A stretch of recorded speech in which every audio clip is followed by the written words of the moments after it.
साहित्य लहर में आपका स्वागत है। आज आप सुनेंगे मालती जोशी जी की कहानी मोरी रंग दी चुनरिया। आइए कहानी सुनते हैं। सफर की थकान इतनी थी कि बिस्तर से उठने का मन नहीं था, पर खुशी के मारे नींद नहीं आ रही थी। यह खुशखबरी किसी को सुनाने के लिए मन व्याकुल हो रहा था। कम से कम जया को तो बताना ही पड़ेगा, नहीं तो वह मेरे प्राण ले लेगी। वैसे भी आज की खुशी पर सबसे ज्यादा हक उसका ही है। उसी ने इस रिश्ते के लिए इसरार किया था, वरना हम नौकरी पेशा लोग इतनी ऊंची उड़ान भरने के काबिल कहाँ थे। पर उसी ने बार बार कहा, दीदी मेरा मन कहता है मृणाल की शादी यहीं होगी। तेरे मुंह में घी शक्कर। सिर्फ घी शक्कर से काम नहीं चलेगा, चंदेरी साड़ी लूंगी। अरे बनारसी ले लेना, शादी तो होने दो। बनारसी साड़ी गौतम की शादी पर लूंगी, लड़की की शादी में तुम्हें ज्यादा नहीं मुड़ूंगी। मृणाल के लिए मैंने जब से लड़के देखना शुरू किया है, जया उसे अपना कर्तव्य मान बैठी है। मृणाल पर उसकी अपार ममता है। ऐसे वैसे घर की बात तो वह मुझे सोचने भी नहीं देती। एक ही तो लड़की है दीदी, उसे इस तरह निपटाने का भाव मत रखो। 1-2 साल में वह बूढ़ी नहीं हो जाएगी। देर लगे कोई बात नहीं, पर घर भर दोनों को खूब ठोक बजाकर देख लो। ये तो कई बार मजाक में कहते हैं। अच्छा हुआ प्रिंस चार्ल्स की शादी हो गई, नहीं तो तुम्हारी सहेली वहीं बात चलाने को कहती। मैं जया की व्यथा कथा जानती हूँ, इसलिए उसकी व्यग्रता समझती हूँ। पर इन लोगों को यह कौन समझाए, कितनी बार समझाए। जया 4 बजे कॉलेज से लौटती है, तब तक तो मुझे सब्र करना ही था। पर उसके बाद मैंने 1 मिनट की भी देरी नहीं की। टैक्सी में बैठे बैठे यही सोच रही थी कि जया कितनी खुश होगी। खुश तो बाद में होगी, पहले तो मेरी अच्छी खबर लेगी। बिना बताए ही चली गई थी ना। पर क्या करती, मजबूरी थी। मृणाल ने साफ मना कर दिया था। इसी शर्त पर वह जाने को तैयार हुई थी।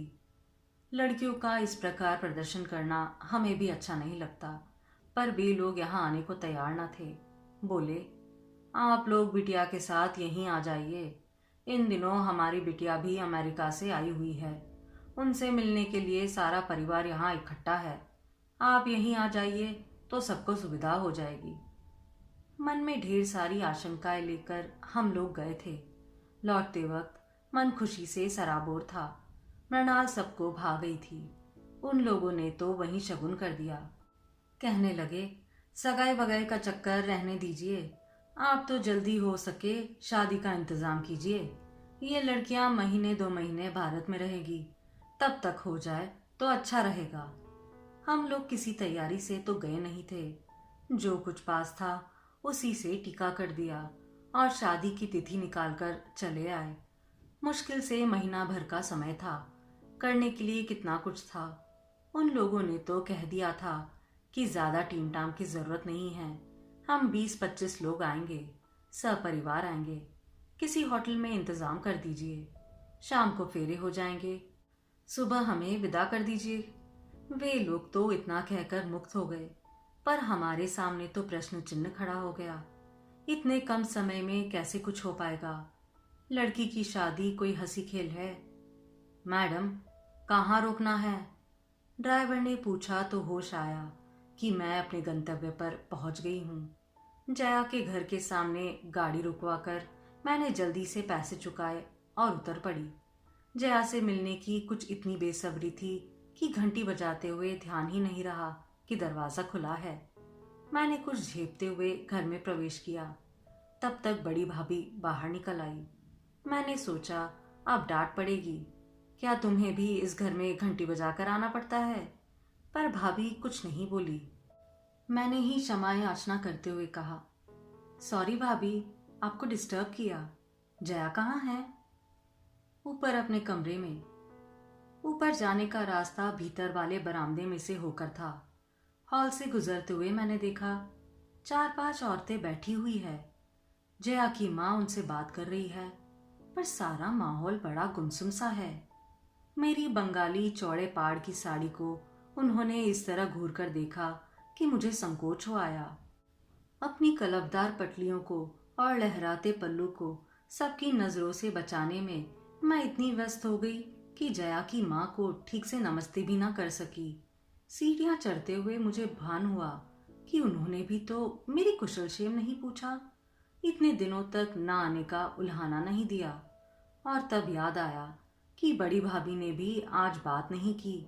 नहीं तो ऐसा कभी नहीं हुआ कि दोनों भाभीयों से मीठी रार तकरार किए बिना मैं ऊपर गई हूँ। जया के कमरे में एकदम सन्नाटा था।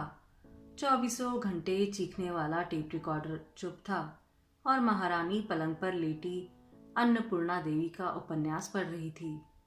आहा, दीदी आई है। मुझे देखते ही वह पुलकित होकर बोली और मेरा मन एकदम हल्का हो गया। नीचे इतना सन्नाटा था कि बस, मैंने कहा। और माँ जी के पास दो चार औरतें ऐसी शक्ल बनाकर बैठी है जैसे मातम कुर्सी पर आई हो। उसने मेरा वाक्य पूरा किया। वे वाकई मातम कुर्सी पर आई हैं। अरे, मुझे अब अपने कपड़ों पर सचमुच शर्म आ रही थी। कौन? मेरा मतलब है, किसका देहांत हो गया? हमारे श्रीमान जी गुजर गए, उसने सपाट स्वर में कहा। कौन श्रीमान जी? एक ही तो थे दीदी, मेरी कौन सी 10-20 शादियां हुई है, उसने कहा। उसके बात करने का लहजा कुछ ऐसा था कि सांत्वना की गुंजाइश ही नहीं थी। और फिर सांत्वना भी किस लिए, जिस व्यक्ति का अस्तित्व ही उसके लिए अर्थहीन था। शौक और संवेदना का नाटक मुझसे नहीं हो सका, पर उसके घर में तो बकायदा मातम मनाया जा रहा है। जिस व्यक्ति से तुम्हारा कभी कोई संबंध नहीं रहा, उसका शौक तुम लोग क्यों मना रहे हो? यही तो समझ में नहीं आता। हमें तो उन लोगों ने खबर तक नहीं दी, कोई सवाल ही नहीं था। किसी तीसरे व्यक्ति ने पत्र लिखा है जो यहाँ चौथे पांचवें रोज पहुंचा है, और बस यहाँ बकायदा मातम शुरू हो गया। इन लोगों ने मेरी चूड़ियां नहीं तोड़ी, यही गनीमत है। छी, कैसी बातें करती हो, मैंने सिहर कर कहा। सच कह रही हूँ दीदी, मुझे कमरे में कैद करके रख दिया है। कॉलेज नहीं जाने देते, टीवी नहीं देखने देते, रेडियो नहीं सुनने देते, पानी भी मुझे मांग कर पीना पड़ता है। मुझे कोई घड़ा नहीं छूने देता। क्या कहती हो? सब अम्मा का पागलपन है। मेरी सास मरी थी तब भी यही नाटक हुआ था। मुझे तो सुनकर ही वितृष्णा होने लगी। पता नहीं जया कैसे सहन कर रही थी। अच्छा जया, चलूंगी, फिर कभी आ जाऊंगी। मैंने एकदम उठने का उपक्रय किया तो उसने हाथ पकड़कर बिठा लिया। ऐसे कैसे चली जाएंगी? जो कहने आई थी वह तो कहिए। वह सब कहने का अब उत्साह ही नहीं बचा था। मैंने कहा, तुम कॉलेज नहीं आई तो बस देखने चली आई थी कि क्या बात है। झूठ मत बोलिए, आप कॉलेज गई होती तो यह खुशखबरी आपको कब की पता चल गई होती। कल ही तो पूरा स्टाफ मिलने आ गया था। हे भगवान, जया ने कैसे सामना किया होगा उन सबका, खासकर मिसेस माथुर और मिसेस मालवीय जैसे लोगों का। उसने जैसे मेरे मन की बात पढ़ ली। बोली, भाभी उनसे नीचे ही निपट ली। मैंने साफ कह दिया था कि किसी को ऊपर भेजने की जरूरत नहीं है। आश्चर्य है, मुझे किसी ने नहीं रोका। आपकी बात अलग है दीदी, सब जानते हैं। आपसे मिलकर मुझे खुशी होती है, बल्कि आप अगर नीचे से ही लौट जाती तो मुझे बहुत दुख होता, क्योंकि मैं जानती हूँ आप क्या कहने आई हैं। बताओ। मृणाल की बात पक्की हो गई है, ठीक है ना? तुमने कैसे जाना? आपके चेहरे से ही पढ़ लिया था। आपके कमरे में आते ही जान गई थी, पर सोचा पहले अपनी खबर सुना दूं, फिर आपकी सुनूंगी। उसके कहने का ढंग कुछ ऐसा था कि मुझे बरकस हंसी आ गई। शौक और संजीदगी का जो आवरण ओढ़ रखा था गिर पड़ा। कमरे में आने के बाद पहली बार मैंने खुलकर सांस ली। और सुनाइए, उन लोगों को आपने कैसे पटाया? मैं जैसे इस क्षण की बाट ही जो रही थी, फौरन शुरू हो गई।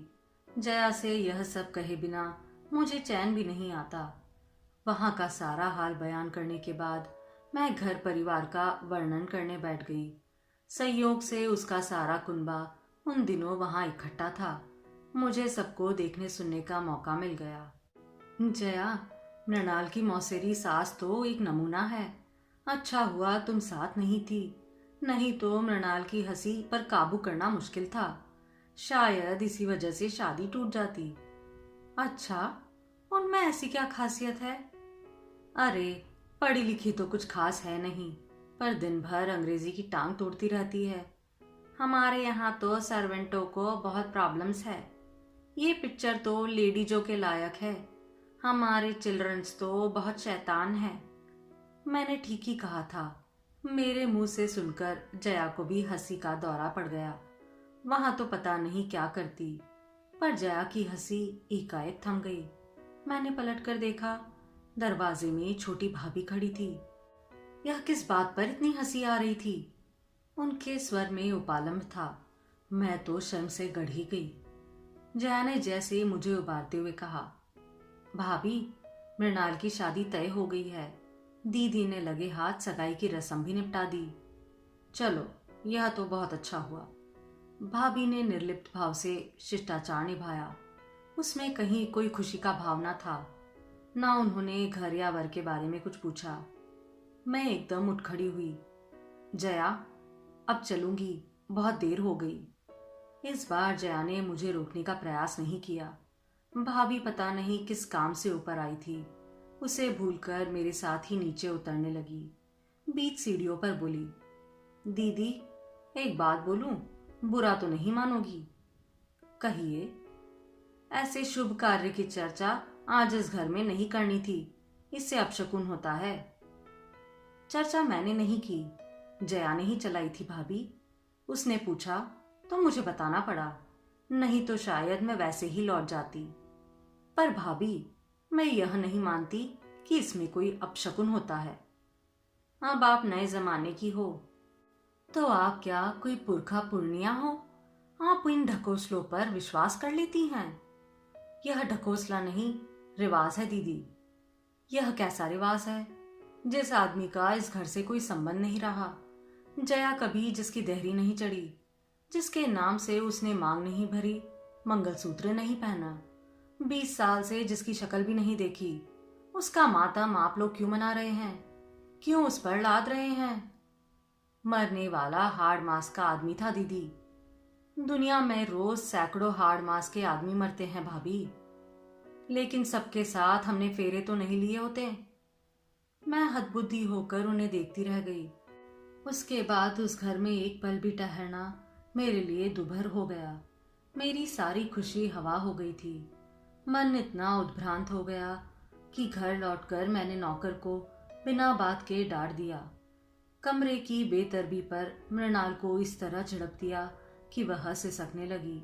खाने की मेज पर इनसे बिना वजह ही लड़ बैठी, पर सबने मुझे माफ कर दिया। सब समझ गए कि अब मुझ पर शादी का टेंशन आ गया है और महीना भर किसी की खैर नहीं है।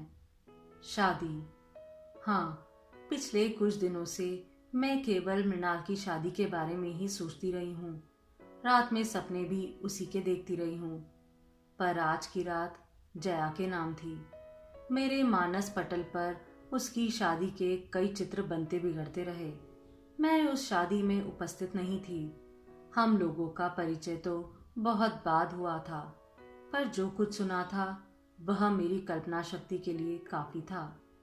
बहुत ऊंचे घर में जया का संबंध हुआ था। 4 भाइयों का परिवार था। बड़े भाई पिता के साथ घर का कारोबार देखते थे। बीच वाले दोनों इंजीनियर थे। जया का दूल्हा सबसे छोटा और फिलोसोफर किस्म का था। जया के पिता वहां 2-4 बार गए, पर उससे बात नहीं हो पाई। उन्होंने लड़कों से कहा, हो सकता है मेरा लिहाज करता हो, संकोच के मारे ना बोलता हो। तुम लोग जाकर मिल तो आई। ऐसा ना हो कि वह हकलाता हो या गूंगा बहरा हो। जया के भाई गए तो तसल्ली करके घर लौट गए। गूंगा बहरा तो नहीं है, पर हाँ, घुन्ना है, बहुत कम बोलता है।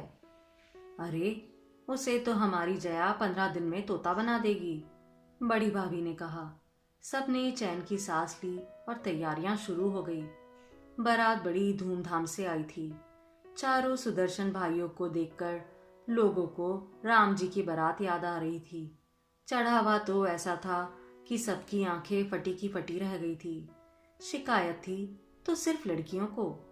वर के तीनों भाई उसे इस तरह घिरे हुए थे कि छेड़खानी करने का मौका ही नहीं मिला था। जयमाला तक तो ठीक था, पर जब बाकी रस्मों पर भी वे बॉडीगार्ड की तरह लगे रहे तो ममेरी बहन ने चुटकी ली। आप लोग पांडव की तरह फेरे भी साथ लेंगे क्या? इस पर वे लोग थोड़ा झेपे, थोड़ा पीछे हटे तो सबको राहत मिली, पर कितनी सी देर को। उसके तुरंत बाद ही तो वह अघट घट गया। गठ जोड़े करके सप्तपदी के साथ इन लोगों ने अग्नि की परिक्रमा शुरू की ही थी कि दूल्हा गो गो करता गिर पड़ा। आंखें कपाल पर चढ़ गई और मुंह से झाग सा निकलने लगा। किशोरी नववधू तो यह दृश्य देखते ही मूर्छित हो गई। मेहमानों में एक डॉक्टर भी थे। वे दौड़कर आए, मुआयना किया और बताया, घबराने की कोई बात नहीं है, मिर्गी का दौरा है, 1-2 घंटे आराम कर लेने दीजिए, ठीक हो जाएंगे। 2 घंटे तक क्या कोई चुप रहता? जितने मुंह उतनी बातें होनी थी। किसी ने कहा कि बचपन से ही ऐसे फिट्स आते रहे हैं, तभी तो कभी स्कूल नहीं भेजा, घर पर ही सारी पढ़ाई करवाई। किसी ने कहा हाई स्कूल तक तो ठीक था, उस साल फर्स्ट डिवीजन पास हुआ था, तो किसी ने टोटका कर दिया, बस उसके बाद से सब डगमग है। एक ने बताया कि परीक्षा में दौरा पड़ जाने से उसका बीए का रिजल्ट खराब हो गया, उसका दिमाग पर असर पड़ गया। किसी ने यहाँ तक बताया कि परीक्षा हॉल में ही दौरा पड़ जाने से उसकी प्रेमिका पर राज खुल गया, उसने शादी से मना कर दिया। हताशा में लड़के ने नींद की गोलियां खा ली, मौत तो नहीं आई पर एक अभिशप्त जीवन दे गई। इस बहसबाजी का सार यही निकला कि लड़का नीम पागल है, उसे मिर्गी का दौरा पड़ता है। उसके पास बीए की डिग्री थी, यह उसने कैसे हासिल की यह कोई नहीं जानता था। हैरत की बात तो यह थी कि वर के परिवार वाले इस विषय में मौन साधे हुए थे। वे तो ऐसे अभिनय कर रहे थे जैसे उन्होंने मिर्गी का यह पहला दौरा देखा हो। जया के पिताजी ने फिर ज्यादा सोच विचार नहीं किया, साफ कह दिया कि ऐसे झूठे और दगाबाज लोगों के घर अपनी लाडली को नहीं भेज सकते। मैं उसे जिंदगी भर खिलाने के हौसला रखता हूँ। उसके दोनों भाई भी धम ठोक कर खड़े हो गए। बारात बिना दुल्हन के ही विदा हो गई। मैं उन लोगों को दोष नहीं देती दीदी, जया अक्सर मुझसे कहती। उन लोगों ने जो कुछ किया स्वार्थ में आकर किया। उन्होंने सोचा हो कि शायद बहू के पुण्य प्रताप से या सेवा चाकरी से लड़का लाइन पर आ जाएगा। अगर पिताजी इतनी हठ धर्मिता ना करते या मैं भी भावुकतावश जाने का निर्णय कर लेती तो हो सकता है स्थिति में कुछ सुधार हो जाता। सिनेमा में, उपन्यासों में ऐसा ही होता है ना? पर दीदी, मुझे तो उन लोगों पर तरस आता है, गुस्सा आता है जिन्होंने इतनी बड़ी बात हमसे छुपाई। वे लोग हमारे रिश्तेदार थे, इन लोगों के पड़ोसी थे, वे सब कुछ जानते थे, पर उन्होंने हमें यह कुछ नहीं बताया, बल्कि यह रिश्ता भी उन्होंने ही सुझाया था। नहीं तो हम इतनी दूर क्यों जाते? दूर के कारण ही पिताजी ठीक से अता पता नहीं कर सके। वे तो अपने बंधु बांधवों के भरोसे निश्चिंत होकर बैठ गए।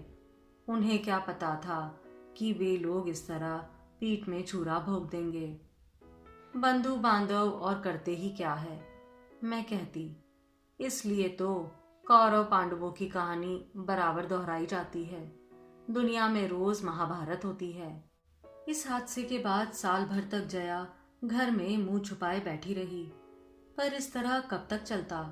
कभी तो बाहर आना ही था। उसकी पूरी जिंदगी उसके सामने फैली पड़ी थी। मन को मजबूती से थाम उसने बीए की पढ़ाई पूरी की, फिर एमए में गोल्ड मेडल लिया और हमारे कॉलेज में लेक्चरर हो गई। मैंने और उसने एक ही दिन ज्वाइन किया था। हमारी नौकरी और दोस्ती शुरुआत एक साथ हुई थी। हम दोनों की आयु में अंतर था, परिस्थितियां भी भिन्न थी। नौकरी मेरे लिए मजबूरी नहीं थी, एक भरी पूरी गृहस्थी थी मेरी। 2 बच्चे थे।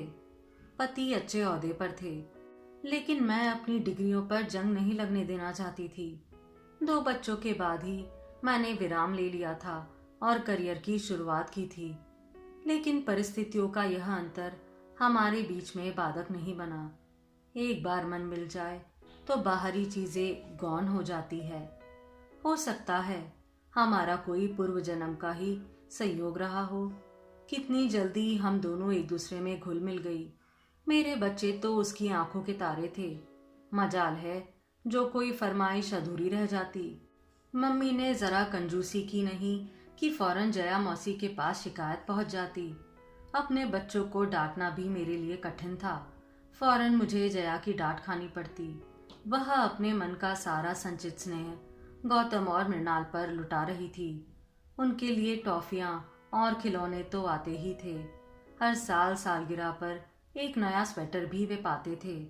मुझे जब जब पीहर की याद आती मैं उसके घर चली जाती। अम्मा जी मुझे खूब प्यार करती थी। उन्होंने एक तरह से मुझे अपनी बड़ी बेटी ही मान लिया था। उसकी दोनों भाभियां भी मुझे खूब स्वागत करती, मीठे उलाने देती तो नए नए व्यंजन भी खिलाती। जया सचमुच बहुत भाग्यवान थी। नहीं तो ऐसे सहृदय भाई बहन आजकल कहाँ मिलते हैं। दिन बहुत अच्छे से गुजर रहे थे, पर कभी कभी मन बड़ा उदास हो जाता। लगता जया बेचारी यहाँ वहाँ खुशी खोजती फिरती है। उसे उसका हक मिलना चाहिए। उसकी गाड़ी फिर से पटरी पर लाने की मैं खूब कोशिश करती। मैट्रिमोनियल्स पढ़ पढ़कर मैंने अपनी आंखें दुखा ली थी, पर जया कुछ जवाब नहीं देती, सिर्फ हंसकर रह जाती। उन्हीं दिनों मेरे मौसेरे भाई की पत्नी प्रसूति में चल बसी। पहला एक 4 साल का लड़का था। भाई तो जैसे पागल हो गया था। मौसी ने बड़े ही करुणा ढंग से मुझे लिखा था कि योगेश के लिए कोई अच्छी सी लड़की देखूं। बच्चे को तो कोई भी पाल लेगा, पर इस समय जरूरत योगेश को संभालने की है। निसंतान हो तो विधवा भी चलेगी, पर लड़की सुशील हो और ब्राह्मण हो। मुझे एकदम जया की याद हो आई। योगेश से अच्छा वर उसके लिए मिल नहीं सकता था। रूप रंग, कद काठी, विद्या बुद्धि सभी दृष्टि से वे परस्पर अनुरूप थे। योगेश दुहाजू जरूर था, पर जया के साथ भी तो एक कहानी जुड़ी हुई थी। मैं मौसी को पत्र लिखने ही वाली थी, पर सोचा पहले इन लोगों को टटोल लूं, और यह मैंने अच्छा ही किया। नहीं तो बाद में मौसी के सामने लज्जित होना पड़ता। उस घर में इस विषय पर कोई बात करना ही नहीं चाहता था। भाभियों ने मुझे अम्मा जी के पास ढेल दिया और अम्मा जी ने पिताजी के पास भेज दिया। वैसे तो जया के पिताजी भी मुझसे बहुत स्नेह करते थे, पर उन्होंने मेरा जरा भी लिहाज नहीं किया और एक वाक्य में मेरी सारी बात खत्म कर दी। बोले, बेटी, उसके भाग्य में जैसी शादी लिखी थी हो गई। हमारे खानदान में लड़की पर बार बार हल्दी नहीं चढ़ती। बात आई गई हो गई। हिंदुस्तान में लड़की की शादी तो रुकती नहीं है। 4 महीने बाद ही योगेश का विवाह एक सुंदर सुशील कन्या से हो गया, पर जया का प्रश्न यथावत बना रहा। मैंने उससे कहा, जया, अपने जीवन की गुत्थी तुम्हें ही सुलझानी होगी। कानूनी कार्रवाई में जो मदद चाहिए हम करेंगे, पर पहल तो तुम्हें ही करनी होगी। वह बोली, दीदी, बुढ़ापे में पिताजी को दुख देने की इच्छा नहीं है। इतनी बदनामी शायद वे झेल नहीं पाएंगे। जब तक जया के पिताजी रहे यह विषय फिर से नहीं उठा। 3 साल बाद उसके पिताजी का देहांत हो गया। तब तक जया 35 पार कर चुकी थी। एक दिन यों ही विषय छिड़ गया तो बोली, इस उम्र में शादी करती क्या अच्छी लगूंगी। इतनी निकल गई है, आगे भी कट जाएगी। अम्मा जी भी क्या सोचेगी, जैसे मैं बाप के मरने का इंतजार कर रही थी। इस निरानंद जीवन की अभ्यस्त हो चली थी जया कि परिस्थिति ने फिर नया मोड़ लिया है। जो सुख कभी उसका था ही नहीं, उसके छिन जाने की आत्मीय स्वजन शौक मना रहे हैं, और लोकाचार के इस चक्रव्यूह में वह निरीह लड़की बुरी तरह घिर गई है। शादी से 15 दिन पहले मैंने छुट्टी ले ली। लेनी ही पड़ी। जया ने तब तक ज्वाइन नहीं किया था। जब वह दोबारा कॉलेज जाने लगी तो मुझे आशा थी कि कॉलेज आते जाते किसी दिन वह जरूर आएगी, सारी तैयारियों का मुआयना करेगी, मेरी आलोचना करेगी, सलाह देगी। पर वह एक बार झांकने तक नहीं आई। मैंने कितने दिनों तक कार्ड्स नहीं छपवाए। उसे बहुत चाव था। जब भी किसी का कार्ड देखती कहती, दीदी मृणाल की शादी के कार्ड्स का कॉन्ट्रैक्ट मुझे देना। देखना ऐसा डिजाइन करूंगी, वो शानदार मैटर होगा कि लोग हॉल में सजा कर रखेंगे। रिसेप्शन का मेन्यू बनाते हुए उसकी इतनी याद आई। सोनार की दुकान पर अकेले पांव देने का मन नहीं हो रहा था। ढेर सारी साड़ियां खरीदी पर शॉपिंग का कोई मजा नहीं आया। दुकानदार भी अक्सर पूछ लेते थे, मैडम आज आपकी सहेली नहीं आई। मैंने तो कभी सोचा ही नहीं था कि वह मेरी जिंदगी का इतना जरूरी हिस्सा बन गई है। कार्ड्स देने तो उसके यहाँ जाना ही था। हम लोगों ने पूरे परिवार को सादर आमंत्रित किया। फिर मैंने जया से कहा, तुम्हें तो पूरे 2 दिन की छुट्टी लेनी पड़ेगी। मैं कोई बहाना नहीं सुनूंगी। मृणाल को विदा करके ही तुम घर लौटोगी। उसने फीकी सी हंसी हंसकर कहा, अम्मा से पूछ लो। अम्मा जी तो इसके सामने ज्यादा बोलती नहीं थी। बड़े भैया ने कहा, हम लोगों में से कोई आ जाएगा दीदी, पर जया के लिए इसरार मत करना। देखो अभी 1.25 महीना भी नहीं हुआ है, लोग क्या कहेंगे। कोई बहुत तीखी सी बात मेरे होठों तक आई थी, पर मैं जब्त कर गई। इनके सामने तमाशा करने की हिम्मत नहीं पड़ी, और फिर कहने से फायदा भी क्या था। बेकार अपना ही मूड खराब होता। हम लोग चलने लगे तो जया ने मुझे एक और बुलाकर कहा, दीदी मेरी एक बात रखोगी? कहो। मृणाल को दुल्हन के रूप में देखने का बहुत अरमान है। 10 मिनट के लिए ही सही उसे मेरे पास भेज सकोगी? ओह श्योर, मैंने कहा। उस समय उसका कंठ इतना भीगा हुआ था कि उसकी कोई भी विनती मैं टाल नहीं सकती थी। मन में बस यही कसक बनी रही कि जया नहीं आई। बाकी सारा आयोजन इतना सफल रहा जिसकी हमने कल्पना भी नहीं की थी। बाराती तो कुल जमा 25 ही थे, पर घराती की संख्या उनसे 10-20 गुना अधिक थी। मेरा स्टाफ था, इनका स्टाफ था, मृणाल की सहेलियां थी, अड़ोसी पड़ोसी थे, और थे ढेर के ढेर रिश्तेदार। पर कहीं कोई बद इंतजामी नहीं हुई। मंडप की साज सज्जा से लेकर भोजन की व्यवस्था तक कहीं किसी को शिकायत का मौका नहीं मिला। दूल्हे के चुनाव को लेकर तो सभी ने हमें बधाइयों से लाद दिया। खुशी का वह भार मुझसे संभाले नहीं संभल रहा था। मृणाल तो उस दिन इतनी प्यारी लग रही थी, लग रहा था कहीं मेरी ही नजर ना लग जाए। जया की बात बार बार मन में आ रही थी, पर मौका ही नहीं मिला। रानी जी ब्राइडल मेकअप करवा के जब पीछे के दरवाजे से अंदर आ रही थी, तब बारात दरवाजे तक पहुंच चुकी थी। जयमाला के बाद तुरंत ही रिसेप्शन था। उसके बाद विवाह की सारी वैदिक रस्में निपटाते हुए रात के 2 बज गए थे। वे लोग उतनी रात को ही दुल्हा दुल्हन को लेकर होटल चले गए। वहां सुसज्जित ब्राइडल सूट में उनकी प्रतीक्षा हो रही थी। जया की इतनी सी बात ना रखने का मुझे बहुत दुख हो रहा था। इसलिए सुबह सवेरे नहा धोकर मैं होटल पहुंच गई। शहर के सबसे बड़े होटल में उन लोगों को ठहराया गया था। हमें 25 लोगों पर भी उसका खर्चा भारी पड़ रहा था। पर ये बोले, उन लोगों ने हमसे कुछ मांगा भी तो नहीं, फिर इंतजाम में कंजूसी क्यों करे।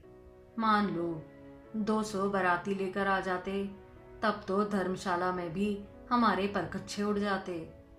गाड़ी से उतरते ही मैं सीधे मृणाल के कमरे में जाने वाली थी, पर संकोच हो आया। फिर इन्होंने भी टोक दिया, go through proper channel madam. ठीक था, अब तो उसे हम अपनी मन मर्जी से हर कहीं नहीं ले जा सकते। उसके सास ससुर से पूछना जरूरी था। सौभाग्य से वे जागे हुए थे। हमें देखते ही अचकचा गए। अरे आप लोग सुबह सुबह? जी बस देखने चले आए कि आप लोगों को कोई असुविधा तो नहीं है। अरे नहीं, बिल्कुल नहीं। 10 बजे खाना बिल्कुल तैयार रहेगा। आप लोग वहीं आ रहे हैं ना? हाँ, बस अब सबको तैयार होने के लिए फरमान भेजते हैं। एक रिक्वेस्ट थी। समदिन को इतना मक्खन लगाने के बाद मैंने असल बात शुरू की।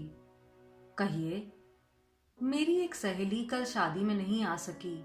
मृणाल को वह बहुत प्यार करती है। जाने से पहले 10 मिनट के लिए दोनों वहां हो आएंगे तो उसका मन रह जाएगा। उसने बार बार कहलवाया है।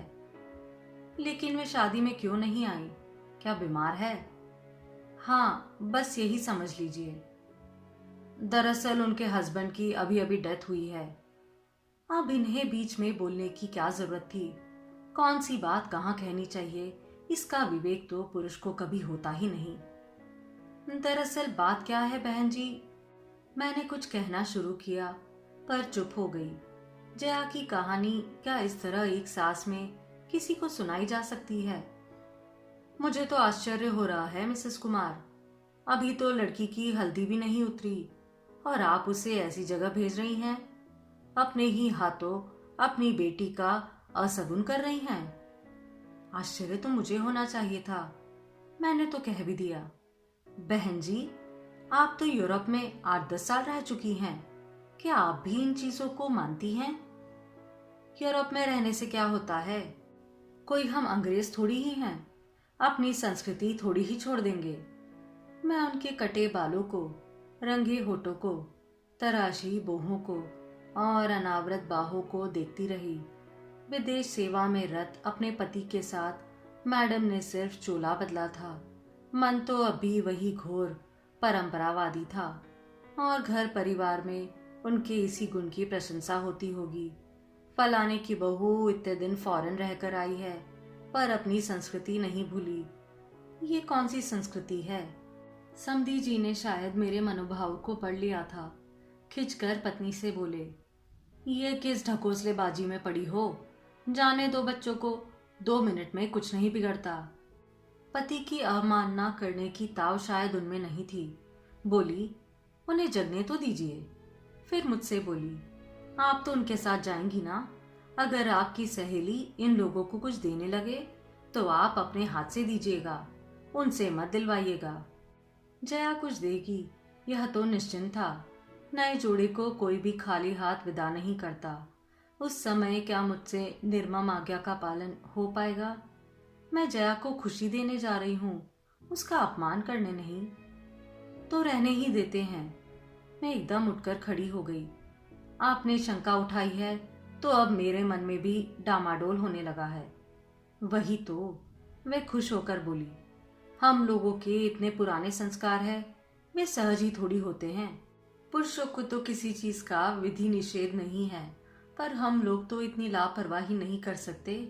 हर बात को 10 बार सोचना पड़ता है। उनका प्रवचन सुनकर पहली बार पछतावा हुआ। मृणाल के लिए घर ढूंढने में हमने कोई भूल तो नहीं की। मृणाल गई और घर एकदम सूना हो गया। मेहमानों से ठसाठस भरा हुआ था, फिर भी भाई भाई कर रहा था। यही तो फर्क होता है।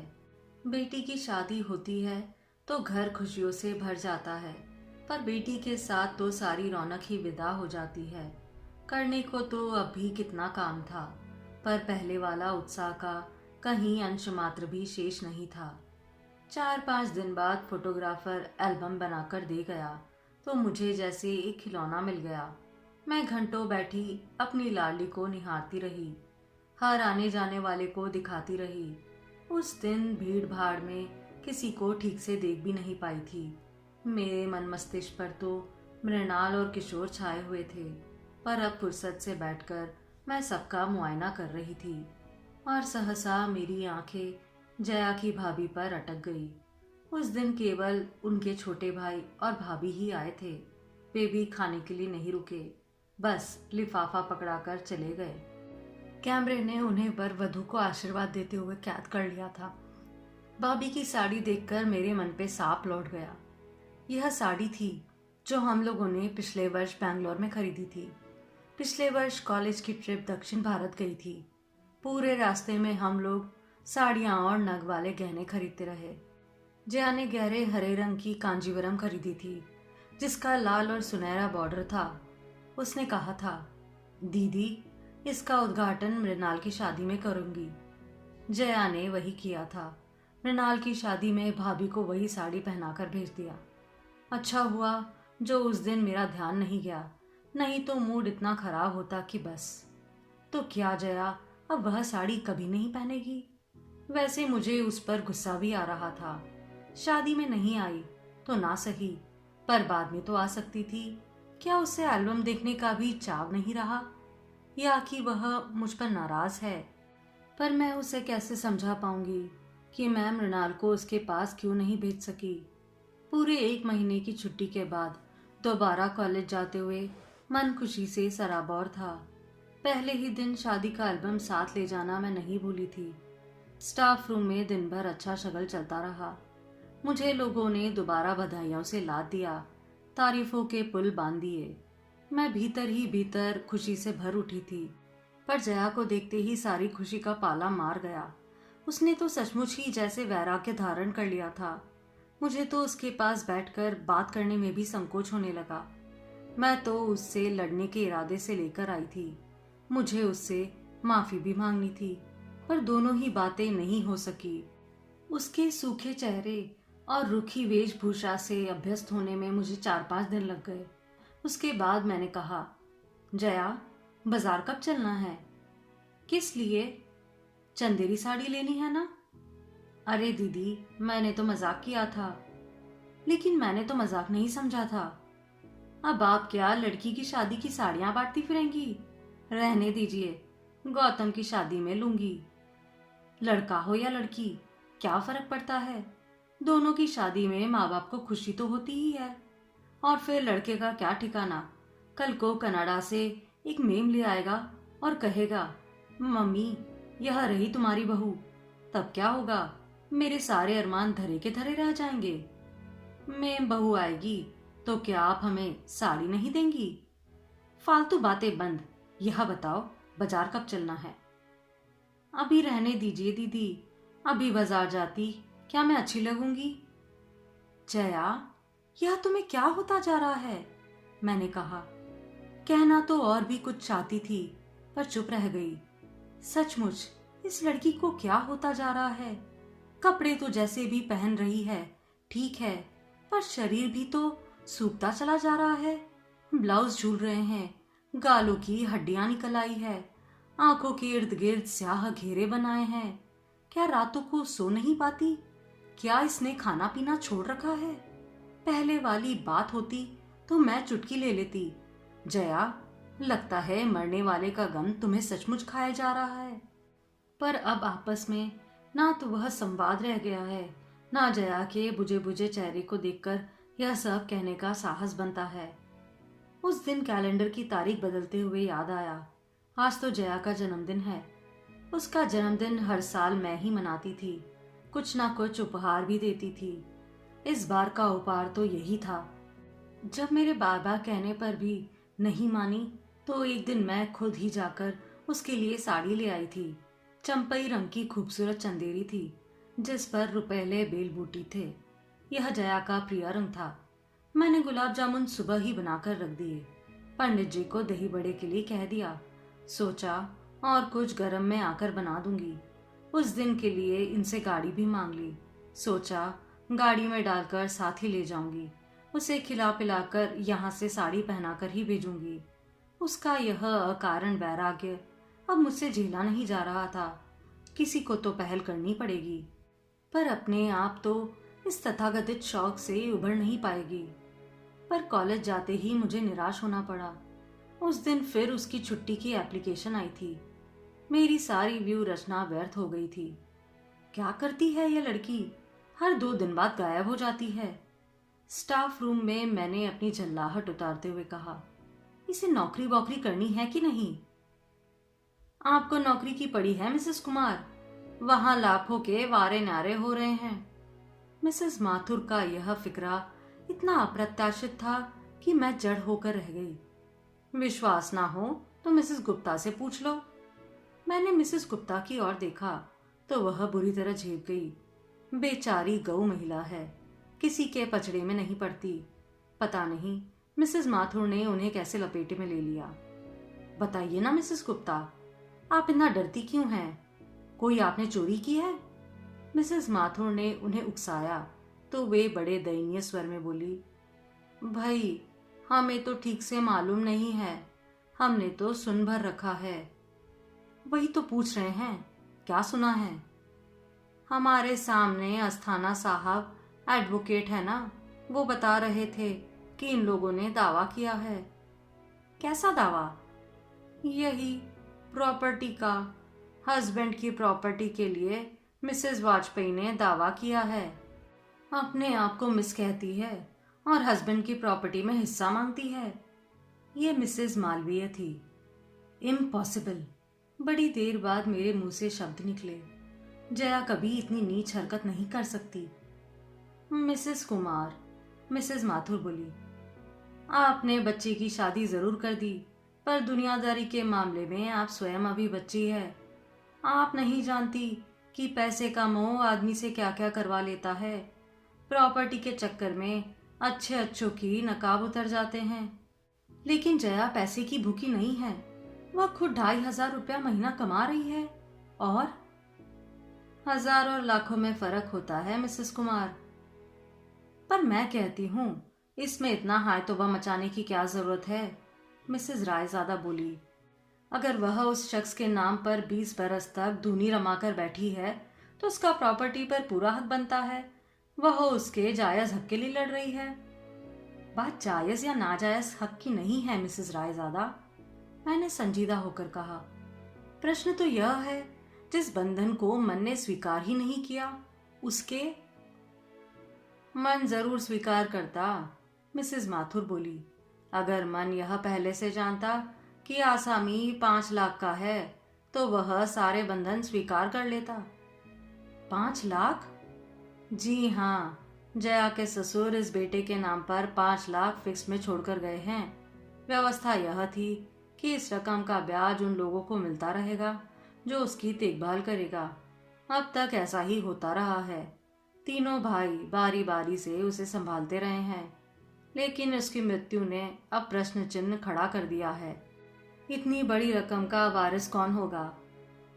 वैसे लीगल राइट्स तो जया का ही बनता है, मिस रायजादा ने कहा। अरे, वे लोग आपस में फैसला कर लेंगे, पर इसे एक कौड़ी भी नहीं देंगे। देख लेना। सुना है इन लोगों ने नोटिस भेजा है। उससे क्या फर्क पड़ता है? मुझे तो उस आदमी की मृत्यु भी स्वाभाविक नहीं लगती। स्टाफ रूम में फिर मृत्यु के कारणों की चर्चा चल पड़ी। कई तर्क कुतर्क उछाले गए, पर मेरा मन उस बातचीत से बहुत दूर चला गया था। जो कुछ सुना था उस पर विश्वास करना कठिन हो रहा था, पर इतने सारे लोग झूठ तो नहीं बोल सकते। उस शाम मैं अपने को ढेल ढाल के उसके घर ले गई। वहां जाने की अब पहले की सी ललक मुझ में नहीं थी। उन लोगों का स्वागत भी अपेक्षाकृत ठंडा था। मुझे लगा कि यह संबंध अब बहुत दिनों तक ढोया नहीं जा सकेगा। जया हस्बे मामूल अपने कमरे में थी। साड़ी का पैकेट उसकी गोद में रखते हुए कहा, जन्मदिन की एक तुच्छ भेंट स्वीकार कीजिए। ओ दीदी, उसने कहा और उसकी आंखें छलछलाई। यहाँ घर पर तो सब लोग इतने व्यस्त हैं कि किसी को ऐसी छोटी सी बात का होश ही नहीं है। पर मैं जानती थी आप नहीं भूलेंगी, इसलिए कॉलेज नहीं आई। बहुत मेहरबानी। आप यह सब क्यों लाई है? आपका तो आशीर्वाद ही मेरे लिए बहुत है। आपके स्नेह ऋण से मैं कभी उभर ही नहीं पाऊंगी। धन्यवाद, प्रस्ताव पढ़ चुकी, अब जरा खोलकर भी देख लो। उसने कांपते हाथों से पैकेट खोला और विस्मय होकर देखती रही। कुछ देर तक तो साड़ी को गोद में रखकर उसकी मुलायम सतह पर हाथ फेरती रही, फिर उसे गालों से लगाकर उसकी रेशमी छुअन को अपने भीतर समोती रही। मैं मंत्रमुग्ध सी उसे देख रही थी। लग रहा था जैसे वह बरसों बाद किसी अपने से मिली हो। कुछ देर तक वह कमरे में मेरी उपस्थिति को भूल ही गई थी। सुनो जया, कल तुम यह साड़ी पहनकर कॉलेज आओगी। कोई बहाना नहीं चलेगा। तुम्हारा वैराग्य पर्व अब समाप्त करना ही पड़ेगा। वह कुछ देर तक मुझे देखती रही और एकदम बिलक पड़ी। दीदी, मरने वाला अपने साथ मेरे पहनने ओढ़ने का सुख भी ले गया। अब यह साड़ी मेरी किसी काम की नहीं है। और वह भरभरा कर रो पड़ी। पति की मृत्यु के 2.5 महीने बाद जया का बांध टूट गया था। मुझे समझ में नहीं आ रहा था कि उसे सांत्वना कैसे दूं, क्योंकि मैं नहीं जानती थी कि उसके दुख की जाति क्या है। मैं सिर्फ उसकी पीठ पर, बालों पर हाथ फेरती रही। मैंने उसे चुप कराने का भी प्रयास नहीं किया। इतने दिनों से संचित आवेग का बह जाना ही ठीक था। बहुत देर तक रो लेने के बाद वह कुछ हल्की हो आई। बड़े ही तरल स्वर में उसने कहा, अगर मुझे कुछ देना ही चाहती हो दीदी, तो एक सफेद चिकन की साड़ी लाकर दे दीजिए। खुद जाकर खरीदने का साहस मुझ में नहीं है। तो तुम अब सफेद साड़ी पहनोगी? हाँ दीदी, बिल्कुल, टीलो पॉल व्हाइट। उसे पहनकर औरत देवी लगती है। उसे देखकर दया भी आती है और श्रद्धा भी। मैंने ध्यान से सुना। उसकी बातों में वह पुरानी जया फिर से झांकने लगी थी। शायद जी भरकर रो लेने से मन पर पड़ी उदासी की परत धुल गई थी। मैंने भी फिर उसी मूड में उत्तर दिया, खबरदार जो कॉलेज में सफेद साड़ी पहनकर आई, मैं गेट के भीतर कदम नहीं रखने दूंगी। कॉलेज की नहीं दीदी, मैं तो कोर्ट की बात कर रही हूँ। वहां तो सफेद साड़ी पहनकर ही जाना पड़ेगा। अगर सहायक निराश्रित विधवा का रूप नहीं धारण करूंगी तो जज साहब पिघलेंगे कैसे? कितनी आसानी से, बेतकल्लुफी से वह इतनी बड़ी बात कह गई। उसके माथे पर शिकन तक नहीं था। मुझे वितृष्णा सी होने लगी। ले ममता से उमगता मेरा मन काठ हो आया। तो मैंने जो सुना है वह सब सच था क्या? इसलिए यह नाटक हो रहा था? नहीं दीदी, अब तक जो हुआ वह लोकाचार था। नाटक तो मैं अब करूंगी, आप देखती जाइए। Jaya, how can you? गुस्से के मारे मेरे मुंह से शब्द भी नहीं निकल रहे थे। आप यही कहना चाहती है ना कि जिसके सुख दुख में मैंने कभी हिस्सा नहीं बांटा, उसकी संपत्ति में हिस्सा क्यों मांग रही हूँ? जिसका नाम कभी मैंने अपने नाम के साथ नहीं जुड़ने दिया, उसके वारिसों की लिस्ट में नाम क्यों लिख रही हूँ? आप यही कहना चाहती हैं ना? हाँ, मैं यही कहना चाहती हूँ। मैं यही पूछना चाहती हूँ कि जरा से रुपयों के लिए तुमने अपना आत्मसम्मान को ताव पर रख दिया। क्या आप सोचती हैं मैं यह सब अपनी मर्जी से कर रही हूँ? तो किसकी मर्जी से कर रही हो? और मर्जी किसी की भी हो, क्या फर्क पड़ता है? करने वाली तो तुम हो। मजबूरी है दीदी। कभी कभी मनुष्य को ऐसे भी काम करने पड़ते हैं जिसके लिए मन गवा नहीं देता। ऐसी कौन सी मजबूरी है? मजबूरी यह है कि इस मन से परे भी एक दुनिया है जिसमें माँ है, भाई, भतीजे हैं, भाभियां हैं। वे लोग क्या कहते हैं? कहते हैं कि समय के साथ चलना सीखो। अम्मा कहती है कि तुम्हें भाइयों के पास ही रहना है तो उनकी होकर रहो, उनके मन की करो। और भाई कहते हैं, दीदी, कितना आदर्श परिवार था हमारा। लोग घर की बहू बेटियों के सामने हमारे घर की मिसाल रखते थे। कितने उतार चढ़ाव आए होंगे, पर हमारे यहाँ कभी चकचक नहीं हुई। सास बहू, ननंद भौजाई, देवरानी जेठानी, इनके बीच कभी तकरार नहीं हुई। अमीर तो हम लोग कभी नहीं थे, पर दाल रोटी आराम से चल रही थी और सब उसमें खुश भी थे। पर इधर कुछ दिनों से असंतोष का लावा सा फूट पड़ा है। पता नहीं कितनी अतृप्त इच्छाएं एकदम सिर उठाकर खड़ी हो गई है। बड़ी भाभी दिन रात बिसुरती रहती है कि पैसों के अभाव से महिमा की शादी अच्छे घर पे नहीं हुई। छोटी भाभी कहती है कि इंजीनियरिंग में एडमिशन नहीं हुआ तो मयूर शायद आत्महत्या कर लेगा। भैया के पास तो एडमिशन के लिए पैसे नहीं हैं। छोटे भाई का इस दड़बे में दम घुटता है। वे शहर से बाहर एक अच्छा सा फ्लैट खरीदना चाहते हैं। बड़े भैया कहते हैं पैसे की सुविधा हो जाए तो वह इस घर की काया पलट कर देंगे। और इन सब कामों के लिए तुम्हें बरेली वालों का रुपया चाहिए, यही ना? हाँ। और भैया कहते हैं तुम किसी से भीख नहीं मांग रही हो, यह तुम्हारा कानूनी हक है। आखिर तुमने 20 साल तक तपस्या की है। ये तपस्या की बात तुम्हारे गले से उतरती है? ना उतरे तो क्या उपाय है? आखिर रहना तो इन्हीं लोगों के साथ है। तुम इतनी निरुपाय तो नहीं हो जया। अच्छी खासी नौकरी है तुम्हारी। नौकरी सिर्फ रोटी देती है दीदी, पर हिंदुस्तानी औरत को एक सुरक्षित छत चाहिए, फिर चाहे वह पिता की हो अथवा भाई की, पति की हो अथवा बेटे की। इसलिए तो इस लड़ाई में अम्मा भी मेरे साथ नहीं है। इस चौथेपन में वे बेटों से बिगाड़ नहीं सकती। आखिर वे ही तो उन्हें मुखाग्नि देंगे। मेरा क्या है, मैं तो महज एक लड़की हूँ जो जन्म लेते ही परिवार पर भार बन जाती है। आई एम सॉरी जया, मैंने उठते हुए कहा। तुम्हारी परेशानियों को तुमसे ज्यादा कौन समझ सकता है। मैं तो यूं ही कुछ ना कुछ कहती रहती हूँ, मेरे भाषण का बुरा ना मानना। वह मुझे छोड़ने नीचे तक आई, पर हम दोनों में फिर कोई बात नहीं हुई।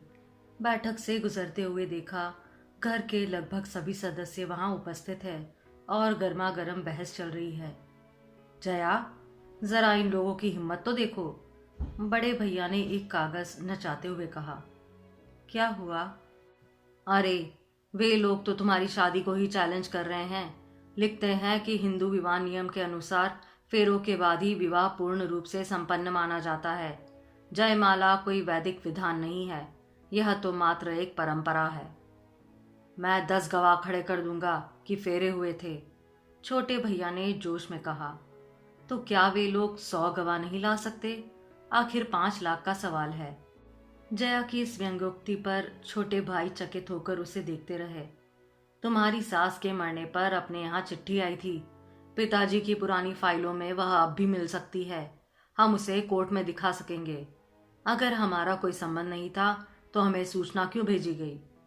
बड़े भैया की दलील बड़ी जोरदार थी, पर जया के पास भी नहले पर दहला था। अगर वे सचमुच मेरी सास थी तो मैं उस समय बरेली क्यों नहीं गई? सास के बाद मेरे ससुर भी शांत हुए थे, उनकी खबर क्यों नहीं आई? उनके बेटे के बारे में भी हमें तीसरी जगह से पता चला, उन लोगों ने क्यों नहीं लिखा? यही तो जालसाजी है। इसी पॉइंट पर तो हम उन्हें धर लेंगे। और अगर वे पूछेंगे कि मैं अब तक मिस वाजपेयी क्यों हूं, तो आप क्या जवाब देंगे? मेरा service card, GPF, bank account अब तक इसी नाम पर है। अरे, तू तो एकदम जिरा पर उतर आई। बड़े भैया एकदम गुस्सा हो गए। जिरा कर भी रही है तो किसकी तरफ से कर रही है, यह तो देखो। मैं अपनी ओर से ही जिरा कर रही हूँ छोटे भैया, जया ने आवेश में भरकर कहा। 39 साल की हो गई हूं मैं, कभी तो मुझे बोलने का मौका दीजिए। हाँ बोलो, क्या कहना चाहती हो? सिर्फ यही कि बस बहुत हो चुका, अब मेरी जिंदगी से खिलवाड़ मत कीजिए। हम खिलवाड़ कर रहे हैं तो इसे और क्या नाम दूं? मेरे लिए सारे निर्णय आप लोग ही लेते रहे हैं। कभी मुझसे पूछा तो होता कि मेरी मंशा क्या है? आप लोगों की हठधर्मिता ने मुझे मेरे ससुराल नहीं जाने दिया। वही सुख दुख में जैसे भी होता मैं जी लेती। इसका ज्ञान तो हमें छठी में ही पिलाया जाता है। वहां रहती तो यह आज समस्या नहीं उठती। उस समय आप लोगों ने यह नहीं सोचा कि इतनी पहाड़ सी जिंदगी मैं कैसे काटूंगी। बाबूजी की जिद ने मुझे दूसरी शादी नहीं करने दी, नहीं तो आज मैं कहीं अपनी छोटी सी गृहस्थी लेकर चैन से जी रही होती। अब आप फिर से मेरा तमाशा बनाने पर तुले हुए हैं। अब आप सबूत जुटाएंगे और कोर्ट दर कोर्ट साबित करते फिरेंगे कि मैं सचमुच मरने वाले की ब्याहता पत्नी हूँ। जिस गति से इस देश में दीवानी मुकदमे चल रहे हैं, उससे जाहिर है इसमें सालों लग जाएंगे। तब तक मेरा वजूद क्या होगा, बताइए तो। मैं कुंवारी हूँ या विवाहिता हूँ, विधवा हूँ? सबको जैसे कांट मार गया था। कमरे में इतने लोग थे, पर जया के स्वर की धार ने सबको गूंगा कर दिया था। बड़े भैया, उसने अश्रु विगलित कंठ से कहा, मैं आपके पांव पड़ती हूँ। आप चाहे तो मेरी सारी पेंशन, जीपीएफ, सीपीएफ अपने नाम लिखवा लीजिए, पर मुझसे ऐसा कोई काम ना करवाइए कि मैं अपनी ही नजरों में गिर जाऊं। मुझ पर इतनी मेहरबानी जरूर कीजिए। चलिए दीदी, उसने मेरा हाथ पकड़कर कहा तो मुझे होश आया और शर्म भी। उस पारिवारिक ड्रामे की मूक दर्शक बनी मैं अब तक वहीं खड़ी थी। सॉरी जया, मैंने बाहर निकलते हुए कहा। मुझे बहुत पहले चले जाना चाहिए था। भाभी लोग पता नहीं क्या सोच रही होंगी।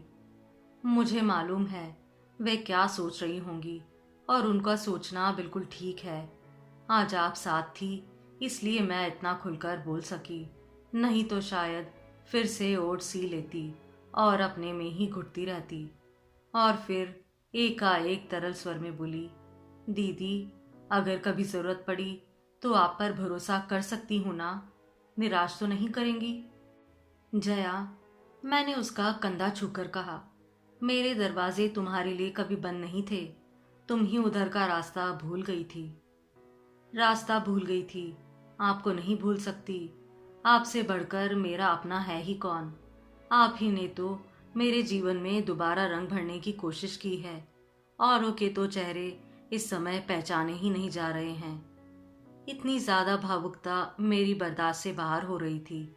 मैंने तुरंत हाथ दिखाकर एक रिक्शा रोक लिया और उसमें बैठते हुए सहज ढंग से पूछ लिया, तो फिर कल कॉलेज आ रही हो ना? बिल्कुल आ रही हूँ, और आपकी दी हुई साड़ी पहनकर आ रही हूँ। जनता से कहिए जरा होशियार रहे, उसने अपने बेलोस अंदाज में कहा। मेरी शाम सार्थक हो गई। आप सुन रहे थे मालती जोशी जी की कहानी